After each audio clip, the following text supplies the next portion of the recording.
그 한국은 이제 네. 한국전쟁 6.25를 거치면서 이데올로기가 너무 첨예하게 이제 대립하지 그렇죠. 않습니까? 그래서 특히 이제 한국 기독교가 이제 물론 이제 평양을 비롯해서 북에서 이제 탄압도 받고 이제 해방 이후에 6.25 전에 이제 탄압받고 이제 올라마신 기독교인들이 많고 그래서 이제 그분들이 이제 반공에 이제 기독교가 한국 기독교가 가장 앞장서고 또 색깔 공격을 또 가장 하는데 앞장서기도 하고 한국 기독교가 이제 기독교 굉장히 보수적인 기독교인들이 이제 그러는데 그래서 이제 진보적이신 분들 좀 남북 화해를 하자 그러거나 통일운동을 하거나 또 민주화 인권운동을 하거나 이런 분들은 이제 우익들의 공격을 가장 많이 받는데 그래서 이제 어떻게 보면 해방 신학이다 그러면은 굉장히 한국에서는 굉장히 뭐 좌익 아니냐 이런 식으로 이제 공격을 받기 쉬운데 어떻게 해서 홍 목사님은 해방 신학을 하시게 됐어요? 글쎄 뭐 이 책에도 제가 이렇게 좀 여기도 해방 신학 이야기에도 좀 쓰긴 썼는데 아마 제가 억눌려 있었죠. 아무래도 한국에서도 가난하게 살고 꿈을 펼치지 못하고 또 파라과이 가서도 막 그랬고 그런 억눌린 마음이 있었던 것 같아요. 그러나 어느 날 서점에 갔다가 리버레이션, 해방이라는 단어를 딱 발견하는데 그렇게 희열을 느끼는 거죠. 그 대학교 2학년 때인가? 대학교 2학년 때인가 그때였어요. 그래서 무조건 그 책을 샀는데 그 책이 구티에레스의 해방신학 책이었죠. 82년도 그때였었죠. 이제 그렇게 하면서 뭐 책을 읽지는 않았지만 쭉 여러 가지 사회 공부를 하게 되면서 이 사회 구조의 부조리들을 깨우치게 되면서 한 개인은 개인의 잘못 이전에 사회적인 문제가 어떤 한 개인의 인생을 결정짓기도 하는구나라는 것을 배우게 된 거죠. 그러니까 실은 이제 한국에서 워낙 가난하고 이제 한국에서 계속 살고 싶었는데 못 살고 남미로 쫓겨가다시피 갔기 때문에 이제 내가 반드시 성공해서 보란 듯이 돌아오겠다. 어떤 이제 세상이 어떻게 되든 간에 나 개인만 성공하면 된다는 게 대부분의 사람들이 어떻게 보면 이제 한풀이 하듯이 이제 성공을 지향하면서 그런 식으로 출세주의로 계속 이제 가게 되는 것이 대부분의 사람들이고 어떻게 보면 그것이 뭐 나쁘다고 할 수도 없고 사람들의 정서인데. 네, 맞아요. 근데 이제 목사님도 당연히 그렇게 어렸을 때부터 막 옷장사도 하고 그렇게 성공을 향해서 했으니까 또 학교도 아순시온 대학의 경영학과를 다니셨고 했으니까 당연히 그래 갔을 법한데 그런데 그런 식으로 그 세상의 어떤 그러니까 개인이 성공한다 그래서 될 문제가 아니고 이 세상이 전반적인 이렇게 부조리라든가 이런 것이 달라지지 않으면 세상이 이제 변화되기 어렵거나 아무리 소수는 부자가 되더라도 가난한 사람들이 여전히 계속 가난하고 계속 그것은 많은 사람들이 계속 고통받는 채로 될 수밖에 없는 세상이구나. 그것을 어떤 이제 해방신학이라는 것이 이제 그런 식으로 그 어떤 개인적인 것을 깨고 이 세상을 바꿔야 되는 어떤 그러니까 예수님의 원래 가르침이 가난한 자들, 약자들 편에 선 것이었기 때문에 그 본래 그런 것은 이제 본 뜻을 초심을 이렇게 교회의 초심, 예수님의 초심을 이렇게 되새기는 이제 학문인데 더군다나 이제 목사님은 또 이제 나중에 이제 아르헨티나 신학대학 가가지고 세계적인 이제 해방 신학자인 호세 미게스 보니노 교수 스승으로 하기를 했는데. 이제 미게스 보니노 교수는 어떤 분이셨습니까? 미게스 보니노 교수는 감리교 목사였어요. 그래서 감리교 목사로 이제 본래는 저기 있잖아요. 체게바라 친구예요. 그래요? 네. 체게바라가 어디 사람이냐면 아르헨티나 중부에 있는 그 로사리오라고 하는 그 도시가 있어요. 좀 부에노스아이레스 밑으로 거기에서 같이 살았어요. 그 미게스 우리 선생님도 이제 의사 공부를 했다가 나중에 이제 바꿉니다. 이 사람도 같이 했고 그래서 이제 다 잘 아는 친구들이에요. 근데 이분이 의사 공부를 하다가 다시 부에노스아이레스로 와가지고 철학 공부를 하고 또 신학 공부를 합니다. 감리교 하다가 그 다음에 미국으로 뉴욕으로 가서 유니온 신학대학을 해서 거기서 이제 PhD를 해요. 세계적인 이제 신학대학이죠, 유니온 신학. 그리고 1965년 그리고 이제 아르헨티나 돌아와서 감리교 목사를 하는데 1965년도에 제2차 바티칸 공의회가 열리죠. 그렇죠. 그때 유일하게 개신교 목사로서 옵저버로 카톨릭 교회에서 초청을 받을 정도로 그러니까 2차 바티칸 공의회의 옵저버 자격으로 거기서 바티칸 공의회에 참여하는 그렇게 합니다. 그러면서 이제 미국에서부터 이제 해방신학을 하는데 그 중에서 가장 보니노 박사님이 중점을 뒀던 것은 신앙은 정치적이어야 한다. 정치는 모든 삶의 기본이다. 그러면서 그때 유명한 얘기가 뭐라고 그랬냐면 그게 몇 년도였냐면 1969년, 70년도였어요. 그분의 글에 나와요. 여러분들이 라디오를 하나 사면 한국의 영등포의 여자 공들의 땀과 희생과 피가 있음을 알아야 된다. 그러니까 모든 것들이 정치화돼 있다. 그래서 신앙의 정치화를 참 주장했던 그런 학자였죠. 근데 굉장히 겸손하고요. 제가 박사학위 논문을 쓸 때도 이렇게 형편없는 글들을 쓰죠. 뭐 알겠어요. 그러면은 한 번도 야단치지 않아요. 야, 이런 생각도 할 수 있겠구나. 그러면서 근데 요거는 이렇게 좀 조직적으로 이렇게 했으면 좋겠다. 꼼꼼히 여백에다 써주세요. 그렇게 자상하고. 나중에 그 부인이 치매에 걸려요. 그래가지고 우리가 놀러 가면은 그 부인이 그 앞에서 이상한 짓들을 많이 하지. 그럼 이 할아버지 선생님이 자기 부인은 알았어 하면서 얼마나 깨달으시 이쁘게 하는지. 그게 해방 신학자, 우리 한국 사람들이 생각하는 무서운 공산주의자 해방 신학자의 모습이었죠. 그렇게 따뜻하고. 그러니까 일생에서 그렇게 정말 훌륭한 인물을 한 명이라도 만나는 게 참 쉽지 않은 일인데 그렇죠. 보통 사람들의 삶에서는 그렇습니다. 그렇게 어떤 세계적인 어떤 신학자이고 중요한 인물을 이제 스승으로 모시고 또 박사학위를 했다는 점에서는 하여튼 대단하시고. 아우 진짜 행운이에요. 그분 진짜. 아들을 우리가 같이 뵀잖아요. 그렇죠. 그 아르헨티나 예. 기독교 지도자이시더만요. 네, 지금 기독교 가서 만났잖아요. 그러니까 같이 만나. 네. 그분도 굉장히 후덕하게 예. 보이더만요. 네. 그러니까 그 아버지를 닮아서. 그분이 뭐라고 그랬냐면 자기가 은퇴할 때요. 우리 한국 그 교수님들도 해봐야 돼요. 나는 이제 은퇴한다. 은퇴하는 이유가 두 가지가 있다고 그랬어요. 뭐냐면 지금껏 내 많은 제자들을 길러냈는데 그 제자들에게 길을 내줘야 한다. 그래서 물러서야 한다. 두 번째, 만일 지금까지 길을 이어갈 제자들을 배출해내지 못했다면 그러기 때문에 물러나야 한다. 무능력하기 때문에 물러나야 한다. 나는 물러난다. 이렇게 하고 은퇴 변을 이래도 했어. 물러나고 저래도 물러날 수밖에 없는 딱 이유를 명분을 길을 열어주고 제자가 없으면 뭐 했냐? 물러나야지. 그게 은퇴 변이었어요. 우리 네스tor 미게스. 그 아버지의 그 예. 그러니까 그 호세 미게스 보니노의 그 훌륭한 그 해방신학자 그분의 어떤 네. 그 인간됨을 들으니까 그러니까 그렇게 대단한 인물들은 본인들이 어떤 그 이렇게 어떤 뭔가로 가득 차서 영성과 인품으로 차서 그런지 그러니까 다른 사람들의 어떤 흠결에 이렇게 비수처럼 날카롭지가 않아요. 그렇게 여유 있고 그래서 그런 분 말씀 듣다 보니까 더 부끄럽네요. 저도 신문 기자 할 때 사회부 정치부 있을 때 후배들을 형편없다고 이렇게 쪼는 거 본인이 좀 모자라면 다른 사람 더 쪼더라고요. 맞아. 정말.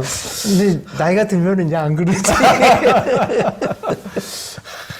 그래서 제가 요즘 생각하는 게 나이 들어간다는 게 뭔가 노인 공경이라는 거.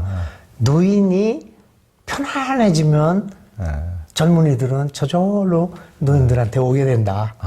날카로워지면 안 와요. 그러니까. 푸근해지면 온다. 그러니까 맞습니다. 근데 그때 이제 네. 그 호세 미게스 보니노 2세 대학이죠. 2세대 대학에서 네. 이제 거기 이제 유일하게 남미에서 개신교 해방신학 대학으로서 그렇죠. 예. 그 아주 대단한 대학, 130년 전통 네. 그런 대학인데 거기서 이제 호세 미게스 보니노 교수를 은사로 하고 이제 박사학위를 하시는데 그때 이제 그 처음에 박사학위 시험에 떨어졌다면서요? 떨어졌죠. 왜 떨어지고? 이게 이제 구두 시험을 보는데 각 조직 신학, 이제 각 분야 성서 신학 뭐 다 주임 교수들이 와서 이제 면접을 보는 거예요. 근데 철학에 대해서 묻는 거야. 철학적 기초가 있어야지. 나보고 뭐라고 그러냐면 개신교하고 카톨릭이 교리가 좀 다른 게 있는데 왜 그러냐요. 그래서 나는 뭐 알아야지. 그 카톨릭은 마리아가 있고 교황이 있고 개신교는 없지 않냐. 왜 그러냐. 그래서 뭔지 몰라요. 이게 사실 이게 철학적 차이거든요. 그러니까 한국 개신교, 그게 없는 거지, 한국 내가. 개신교에서 이제 신학대 다니고 하다 보니까 한국은 다른 것을 알라고 하는 것이 아니고 아는 것은 오히려 완전 너무 배관시켜 우리 교육은 교리 교육 중심이에요. 우리 한국에서는. 요즘은 좀 달라졌는지 모르겠는데. 그리고 이제 두 번째 제가 실패한 거는 뭐냐면 사회학에 있어서 이 사회를 분석하는 능력이 하나도 없는 거예요. 그러니까 인문학적 지식이나 사회학적 지식에 어떤 사회 현상이 있으면 그 사회 현상을 나름대로 교육적으로 분석을 할 수 있어야 되는데 그런 분석 도구가 하나도 없었던 거죠. 그래가지고 미끄러졌지. 그러니까 우리는 그 신학을 한다면서도 너무 그 어디 실험실 속의 표본처럼 시대가 유리된 채 어떤 이렇게 되는데 거기 이제 지금도 프란시스코 교황이 교회라는 것은 그 야전 병원과 똑같다. 그렇죠. 세상에 맞아. 이렇게 세상의 어떤 병과 아픔을 치료하는 야전 병원과 같다는 말씀을 해주셨는데 그러면 세상의 아픔, 세상이 어떻게 돌아가는지 사회도 알아야 되고 세상의 인문 철학도 알아야 되고 거기에 또 다른 종교도 이웃 종교도 알아야 되고 하는 것을 기본적인 것을 물어봤구만. 근데 이제 한국의 장신대학교를 졸업하고 한국 또 남미 있었지만은 한국 교회 풍토에 이제 많이 젖어 있었으니까. 그런 것을 알 턱이 없죠. 한국 교인. 그렇죠. 한국 교인. 그러니까 뭐 일반적인 신학 지식은 모르겠지만 철학이나 사회학적 면에서는 완전히 참 대단한 학교네요. 그런 것을 이제 바탕에 깔고 공부를 하니 얼마나 세상을 알고. 그렇죠. 참. 그러니까 그때 당시에 우리 선생님이 얘기하기를 라틴 아메리카에서 신학을 하려고 그러면 카톨릭 신학에 정통해야 된다. 나는 개신교 목사인데. 왜냐? 카톨릭이라고 하는 것은 라틴 아메리카의 종교적 전통이라는 거죠. 그렇죠. 그와 마찬가지로 한국에서 신학을 하려면 우리 한국의 어떤 종교적 바탕인 무속신앙이라든지 불교라든지 유교라든지에 대한 박식한 지식이 있어야지. 그래서 카톨릭 신학을 미게스 보니노 선생님이 가르쳐 주셨어요. 6개월 동안 그 카톨릭 신학을 배웠죠. 정말 그것은 참 대단한 게 아니고 그게 정상이죠. 상식인데 한국이 좀 그런 한국 교육 상식에서 많이 벗어나 있죠. 그런 것을 그런 몰라도 된다 그러고 맞아요. 그러니까 다른 사람들하고 서로 벽창호가 될 수밖에 없는 소통이 안 되는. 하여튼 그래서 요즘에는 이제 너무 그 개토화돼 버린 교회가 개토화돼 버린다. 그러니까 다른 사람들과 소통이 안 되고 말을 못 알아들어요. 꽉꽉 닫혀 있다는 이제 개토화된다는 그런 얘기를 이제 많이 하죠. 그러니까 이제 너무 서로 안 통하고 답답하니까 또 다른 사람들도 너무 또 교인들은 교인들끼리만 언어로 그런 얘기하고 그러니까 다른 분들은 이제 그것을 너무 비하하고 또 개독이라고 욕하고 서로 이런 식으로 돼버리니까 서로 이제 더 다쳐버리고 그러니까 서로 더 이제 열어가야 되는데 그렇죠. 그게 좀 답답한 면입니다. 그래서 이제 해방신학 박사학위 과정에서부터 그런 것을 철두철미하게 공부할 때부터 사회와 철학과 이웃 종교를 알게 하는 게 참 그게 그게 가장 중요한 것 같아요. 그게. 그리고 이제 거기 그 이세대 대학원 이제 박사학위 하시면서도 거기서는 현장 목회 그렇게 중시한다면서요. 그러니까 우리는 참 저도 이제 신학대학원생들 얘기 들어보면은 우리는 진짜 어떤 허망한 이제 꿈을 많이 키우고 그냥 허황된 그러니까 그 유명한 교회 그냥 목사들은 어떤 식으로 설교해서 어떤 식으로 사람을 휘어잡는 거 그것만 보기 위해서 계속 그 교회를 순례하고 설교 듣고 이제 그 신학대학원생들이 주로 이제 그런 걸 많이 하더라고요. 근데 거기는 현장 목회를 하면서 그러니까 빈민촌이라든가 이게 이런 데를 다니면서 하고 목사님은 이제 어디 원주민들 그 원주민도 했고 제가 두 가지 사역을 했는데 학생 시절이나 또 거기서 교수할 때 하나는 이제 그 토착민들, 인디오들, 땅 빼앗긴 사람들 거기 가서 봉사를 했고 또 하나는 거리의 노숙인들 모임들 거기에 가서 성경 공부 같이 하는. 근데 민중 성서를 거기서 배운 거죠.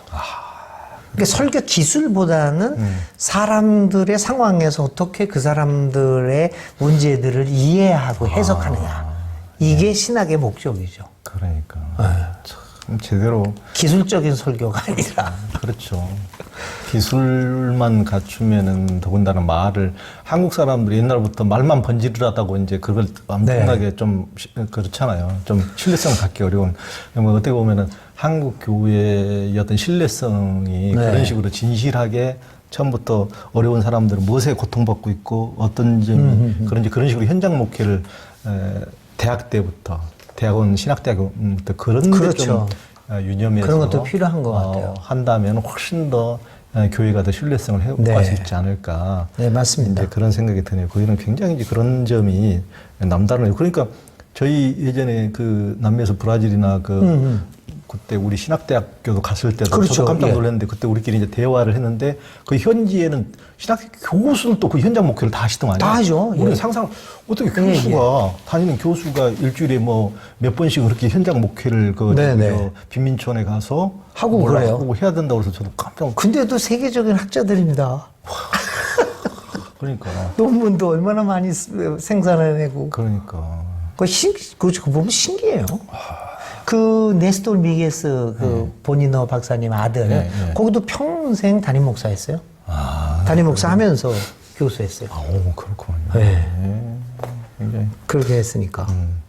그러면 그 또 목사님이 그 버스로 10시간 넘게 타고 다니면서 토착민 마을에 거기 그 다니셨다고 그러는데 그 말은 뭐 어땠습니까? 거기서 그게 이제 짜코 지방이라는 곳이었는데 그러니까 버스로 밤새껏 가요.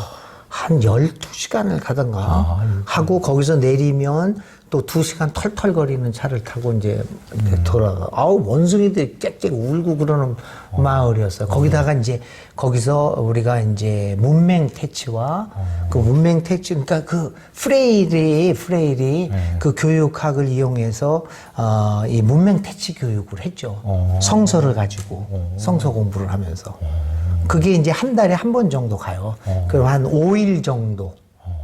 5일 정도 가서 그 사람들은 먹고 자면서. 먹고 자고 같이 살면서. 네네. 그래서 저는 그 네스토르 미게스 아들 그분하고 많이 다녔죠. 그래요? 그럼 거기는 굉장히 먹는 거나 이런 게 열악할 텐데. 너무너무 열악했죠. 이렇게 돼지 꿀꿀이죽이라든가 옛날에 우리가 그랬잖아요. 그런 거를 많이 먹고 빵 한 쪽 하고.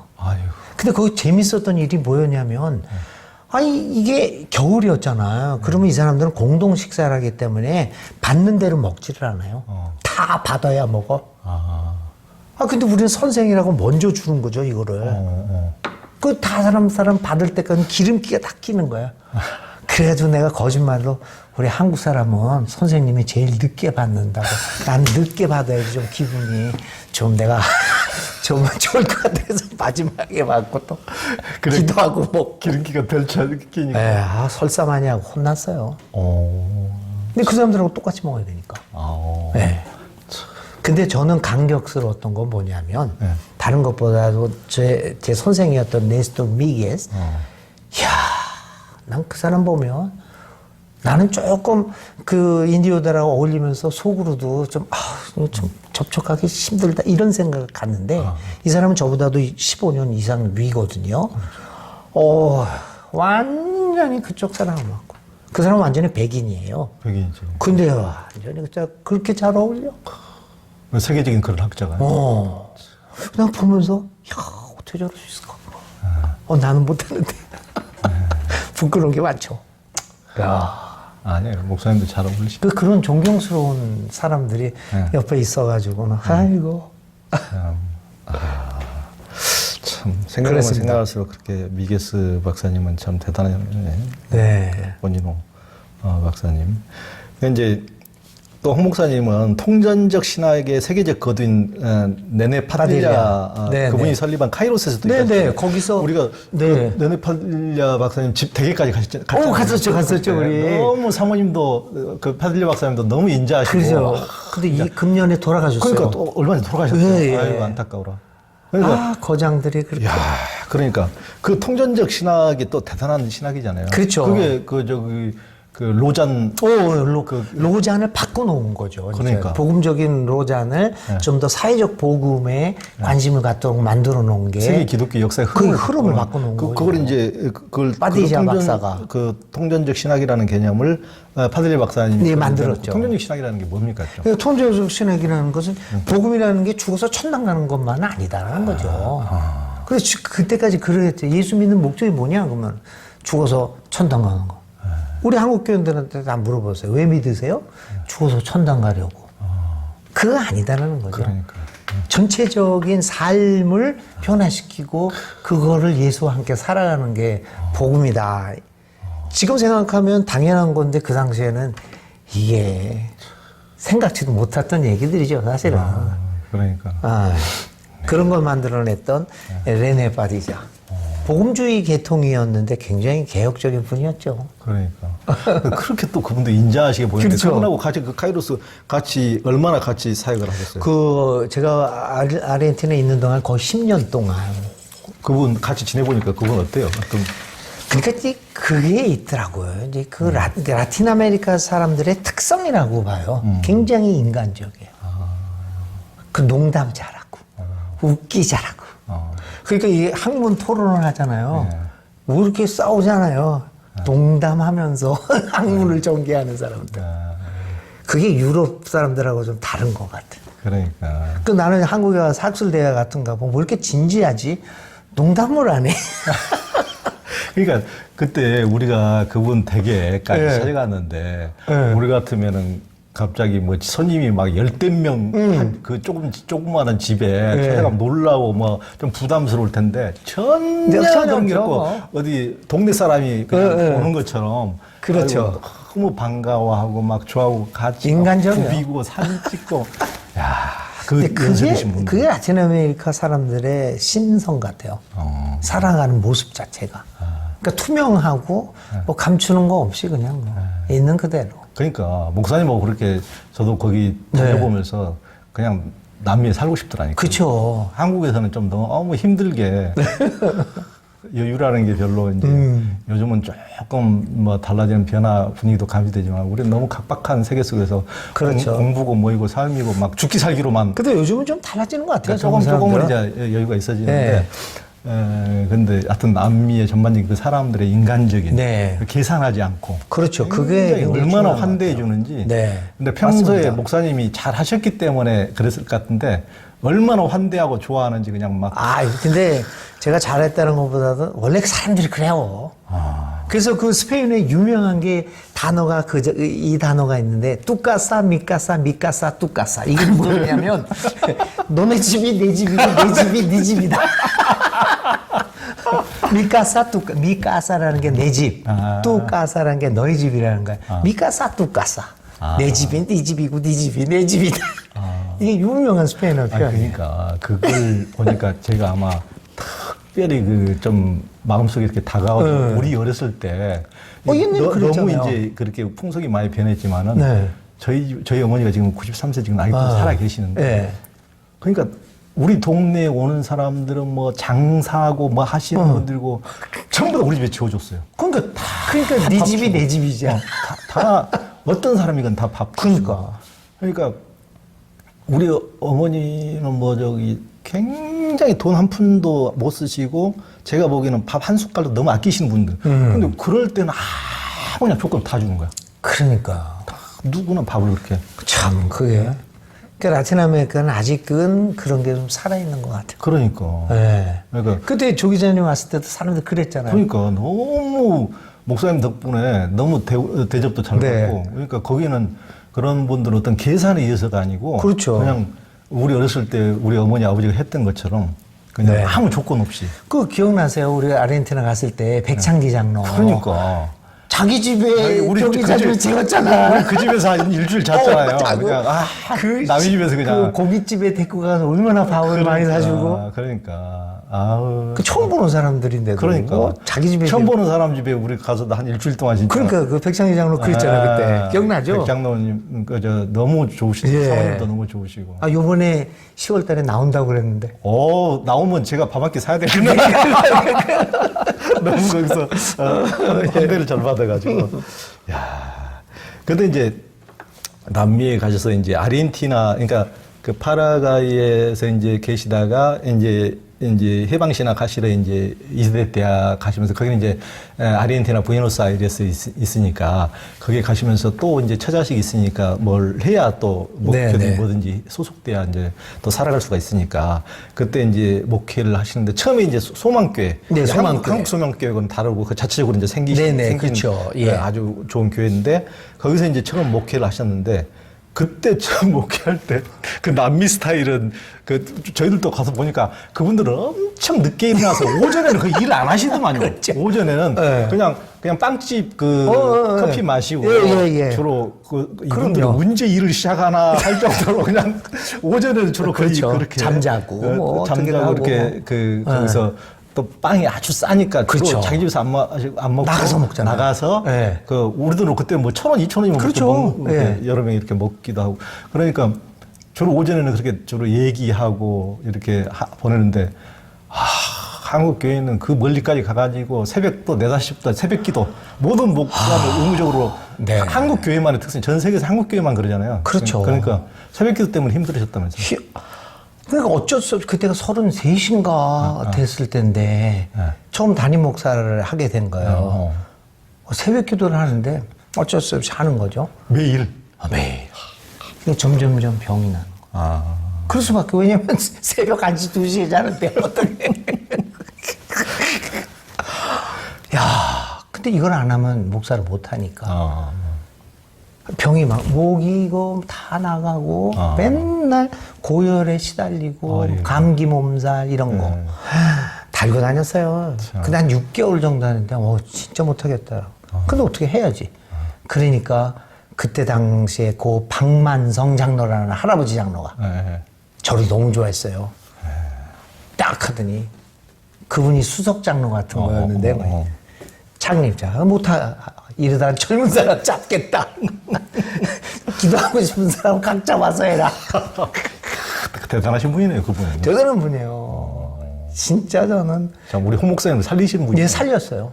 계속 새벽기도 하라면 아마 저는 못했고 그 교회를 사임할 수밖에 없었고 그렇게 되면 경제적으로 아르헨티나에서 버틸 수가 없어서 다른 일을 할 수밖에 없게 됐죠. 그 공부도 할 수 없었고. 그러니까. 사실 그때 고 박만선 장로님의 적극적인 지원이 없었으면 저는 어떻게 됐을지 모르겠다.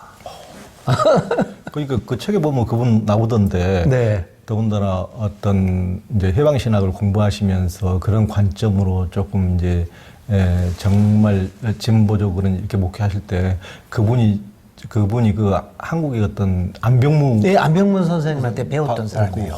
그러니까 네. 생각이 남다른 그럼요. 민중신학의 네, 대표이신 네, 안병무 박사님한테 배우시고 그래서 그러니까 다른 분 같으면은 한국 교인들 전 세계적으로 가장 보수적이잖아요. 그냥 너무 막 그 성경 문자지만 해가지고 어떤 좀 열린 시각으로 못 보고 그러니까 굉장히 조금만 그 열린 시각으로 이렇게 얘기를 하면은 막 그냥 막 빨갱이 잡듯이 그럼요. 이제 장로들이 특히 네네. 그런 경향이 있으니까 굉장히 위기에 몰릴 뻔했는데 그분이 적극적으로 완전히 그분이 뒷받침하셨어요. 이거 아주 이 방어벽이 되셨죠.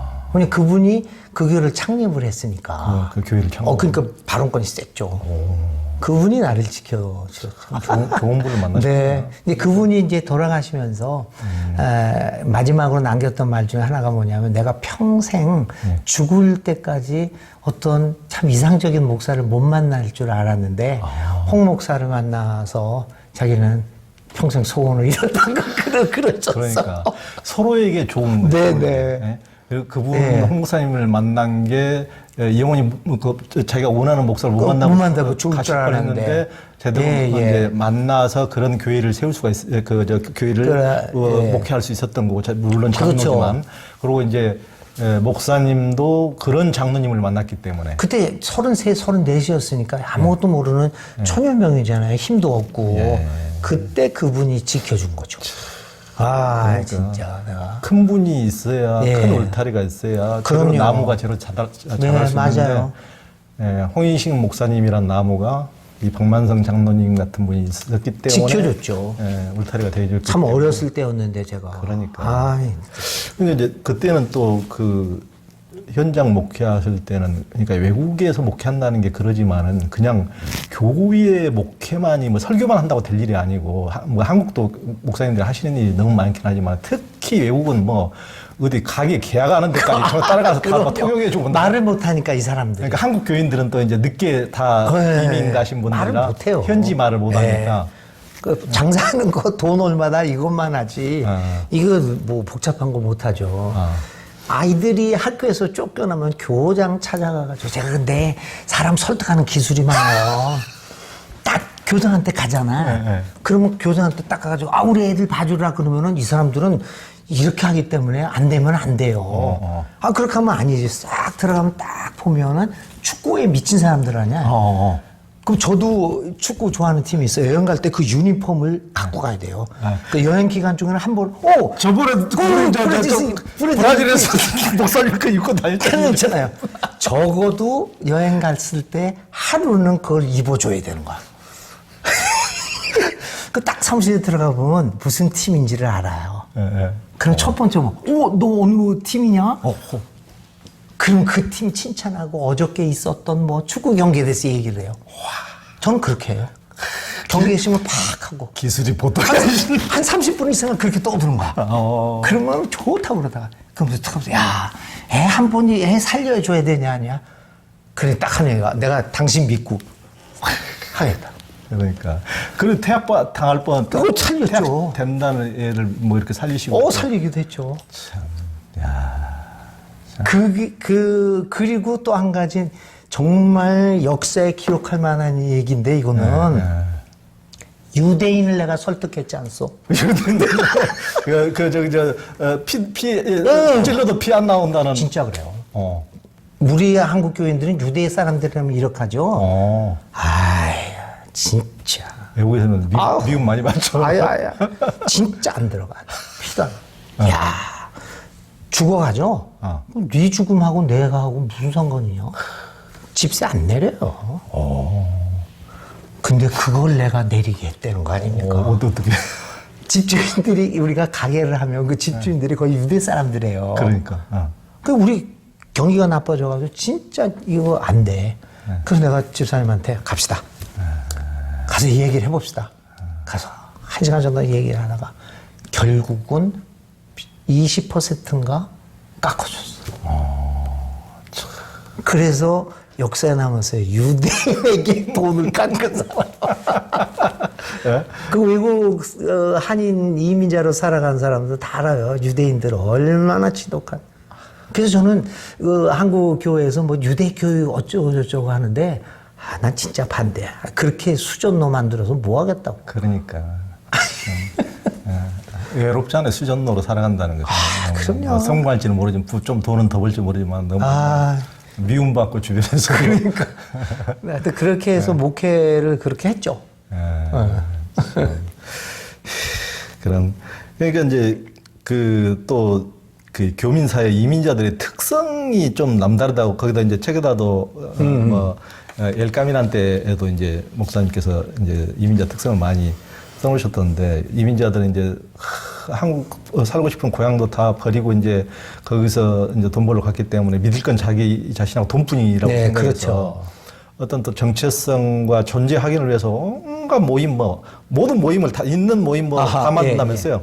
또 그 같이 비행기 타고 온 모임까지 같이 이민 온 비행기 동창 비행기 동창까지 온갖 모임을 다 만들고 우리가 동창회나 향후에는 들어봤지만 또 비행기도 같이 동창 맞죠. 비행기 동창 또. 근데 그거는 이제 미국 이민자들은 그런 건 없어요. 비행기 동창을. 근데 난민이 비행기 동창이 있어요. 왜 그러냐면 이게 여행이 길거든요. 미국 거쳐서 마이애미 거쳐서 이러다 보니까 그러니까. 비행기 동창이 있습니다. 우리는. 그러니까 한 3일씩 하고 막 그러니까. 목사님도 그때 한 3일 걸렸죠. 3일 걸렸죠. 따로 파라과이까지 가면서 그러다 보니까 그런 온갖 모임과 또 그러면서 자기 존재 확인을 하고 싶어가지고 이민사회라는 게 그 현지에서는 뭐 지위를 얻기 어려우니까 현지인들 사이에서 그렇죠. 그러니까 교회 이제 이런 커뮤니티 내에서 교회 직분을 그렇게 중요하고 이렇게 막 그래서 분열을 많다면서요. 네, 그렇습니다. 그러니까 교회가 많이 생기는 것은 성장해서가 아니고 분열해서 생기는 거죠. 지금 뭐 아르헨티나 한인 사회도 마찬가지죠. 교회들이 뭐 40개, 50개 있다는데 전부 다 분열돼서 나오는 거고 싸움져서 나오는 거. 그러니까 이제 교회 내 직분이 그렇게 중요하죠. 일반 사회에서 무슨 직위가 없으니까. 그러니까. 말도 못하고 그러니까 어른들은 뭐 그러니까 자기의 사회적 지위를 인정받을 만한 거는 교회밖에 없죠. 그래서 보통 한인 사회에서 교인의 퍼센테이지가 40% 50% 되니까요.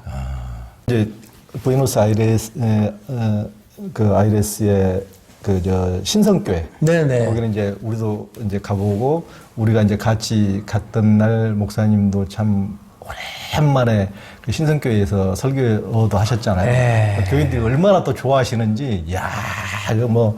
그때 기립박수 받았었어요. 그러니까 기립박수 완전히 막 사람들이 막 그렇게 교회도 굉장히 크더라고요. 네. 굉장히 큰 교회였죠. 거기서 네. 교인교회 중에서는 아마 거의 제일 큰 교회 같던데.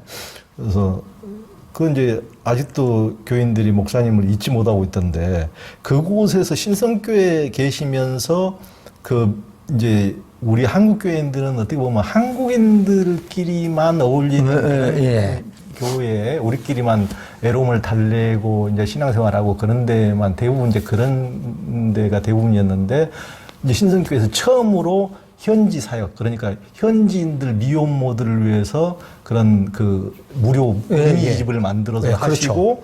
또 이제 뭐 그 식량 바구니 보따리를 그러니까 자기들이 이제 시장 보러 갔을 때 이제 보통 뭘 우유를 보통 한 팩만 사는데 2팩씩 하나 더 사서 가져와서 그래서 이제 전부 다 보따리에 다 담아서 그렇죠. 그 노숙자들에게 나가요. 그럼 이제 그런 것을 하셨다면서요? 네, 그런 걸 했죠. 그게 하게 된 동기가 제가 그 신성교회라는 데를 부임에 가니까 주위에 있는 그 지역 주민들하고 고발 고소가 있었던 거예요. 제가 가기 전에. 그러니까. 첫 번째 회의를 갔더니. 그 운동장. 이제 애들이, 청소년들이 배구하고 농구하고 주변 주민들 시끄럽다고. 그 아파트가 쭉 있으니까. 밤 10시, 12시까지 하니 이게. 그 우리 교인들은 이거 내 땅에서 하는데. 왜 내 땅에서 하는 거 가지고. 그 인종차별이다 이런 얘기고. 그래서. 주민들은 시끄러워서 도저히 안 되니까. 그래서 이제 구청에서 중재회의가 있었잖아요. 그 첫 번째 제가 간 거예요.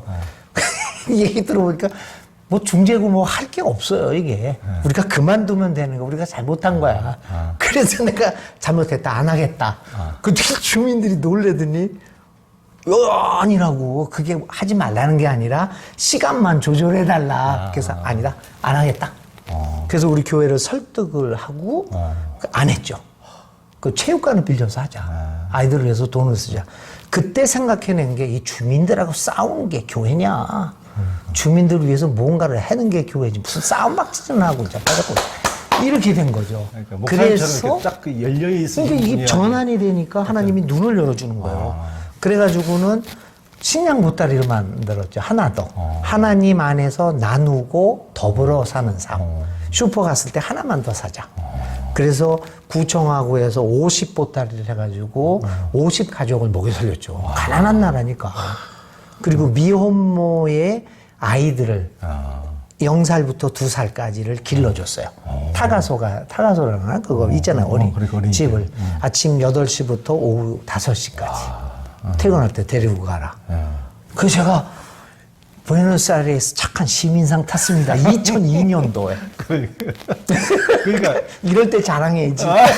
아니 그때는 그러니까 이제 실은 그 이제 보통 한국에서도 이제 미국이나 이런 데로 이민 간 사람들은 조금 그래도 뭐 대학물 먹고 나면 네. 이렇게 한 사람들이고 그보다는 조금 더 이제 더 경제적으로 미국으로 못 가서 그렇죠. 이제 차선책으로 선택한 게 맞습니다. 이제 납니다 보니까 그런데 훨씬 더 또 열심히 부지런히 또 살고 유대인들이 다 장악하고 있던 이제 도매점 한국인들이 쭉 그렇죠. 밀고 들어가잖아요. 네, 보셨잖아요. 이제 우리들 그러면 이제 그 거의 한국인들이 평균 상위 5% 정도로 그렇게 다른 데로 굉장히 성공했죠. 네. 그러면 현지인들 우리가 이제 유대인들도 유럽 사회에서 미움을 받듯이 지들이 그렇게 여기서 돈 벌어서 성공하시면서 저렇게 스크루지처럼 수전노처럼 이렇게 한다고 이제 미움을 받잖아요. 근데 한국인들도 이제 그렇다면서요. 받았죠. 그런데 자기들은 뭐 여기서 와서 돈 벌고 성공하면서 좋은 차만 타고 다니고 좋은 집에서 살면 뭐야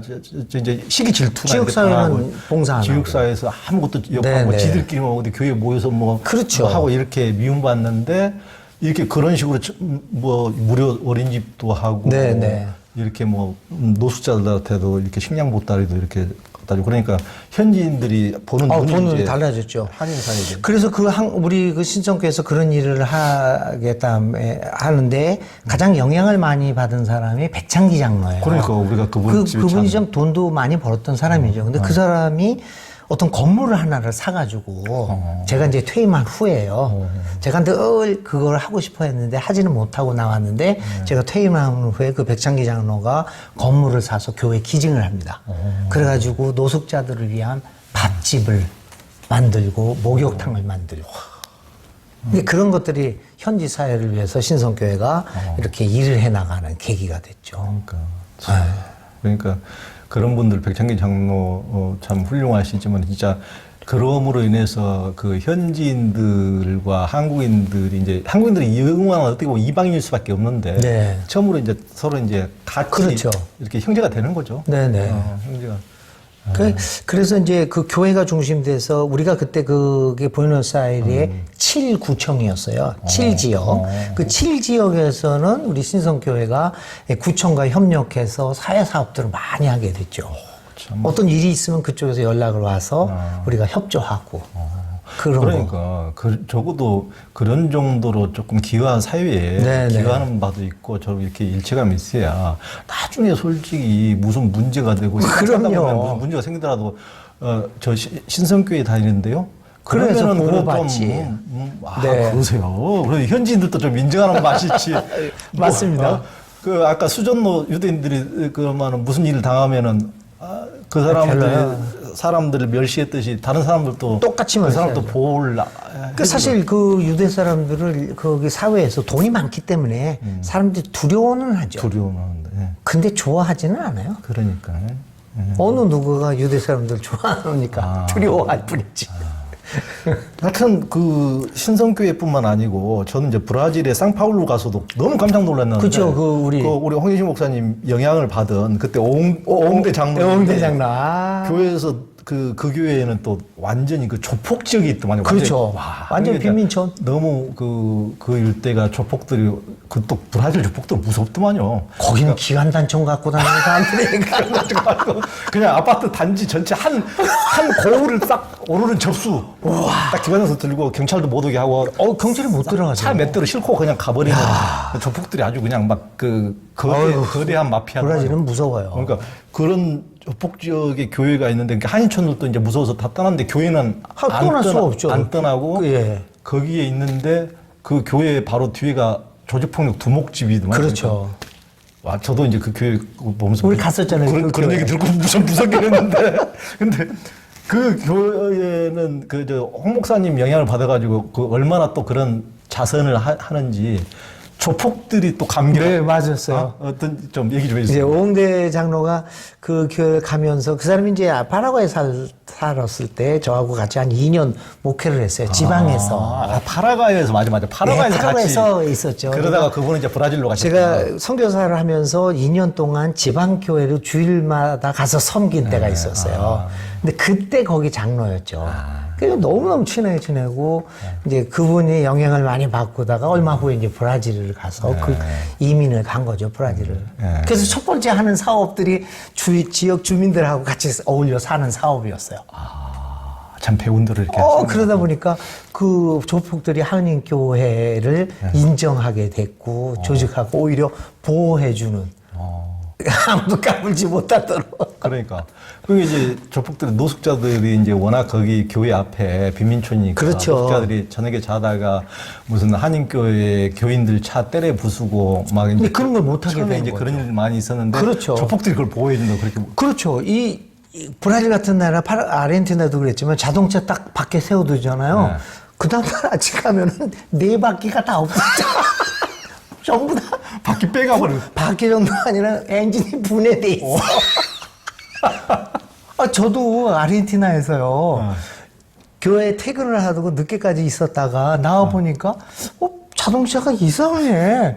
뒤에 뒤 바퀴 2개가 없어진 거야. 아예 빼갔구나. 빼가서. 와. 오마이. 그 정도예요. 그 브라질 교회는 더 그랬죠. 그래. 그럼 완전 해체되는 거. 1시간 만에. 근데 그걸 못하게 만들었죠. 그리고 뭐 어디 이제 예전에는 교회에서 이제 뭐 도둑을 맞거나 네. 뭘 다 물건도 어디 가고 없고 이러면은 조폭들이 찾아준다. 초라니까 저놈이 가져갔어 내가. 야 갖다 놔 텔레비전 가져. 그러니까 확실히 그 지역 주민들하고 그렇게 좋은 관계를 맺으니까 우리 사람이라고 해서 우리 걸 보호해 주는 거죠. 그게 저기 이제 브라질 상파울로 리베타지에 있는 네, 한인교회. 네. 한인교회. 예. 한인교회인데 우리 그 이름이 가서 어린 거 같이 한인교회. 갔었잖아요. 밥도 뭐 어떤 거 같은데 그 집에서 거기서. 한인교회 예, 진짜 예. 우리 진짜 그 옹대장로는 아직도 거기 있어요. 그러니까 그 봉해차로 고가도로 그 밑에 네네 있었죠 우리. 노숙자들이 있는 예, 그, 예. 그 거리에 한인교회 건물이 있는데 거기에 그러니까 그게 한국인들이 어떻게 이런 홍 목사님의 영향을 받은 또 오홍대 장로님이라는 소수 몇 분이 이 브라질 사회조차 이제 바꾸고 있는 거죠. 그렇죠. 그래서 어떻게 보면 그런 깨어 그 나라의 있는 조폭들은 아무 대통령 어떻게 하지 못하는. 경찰도 얘기 못해요. 그러니까 그 건드릴 수 없는 족속들 아니에요. 그러니까. 아이고. 그런 조폭들을 이렇게 좀 변화시키고 조금씩. 재밌는 사건이었어요. 그런 것들을 생각해 보면. 그러니까 우리 참 우리 홍 목사님이 진짜 너무 대단하셔요. 대단한 건 아니고.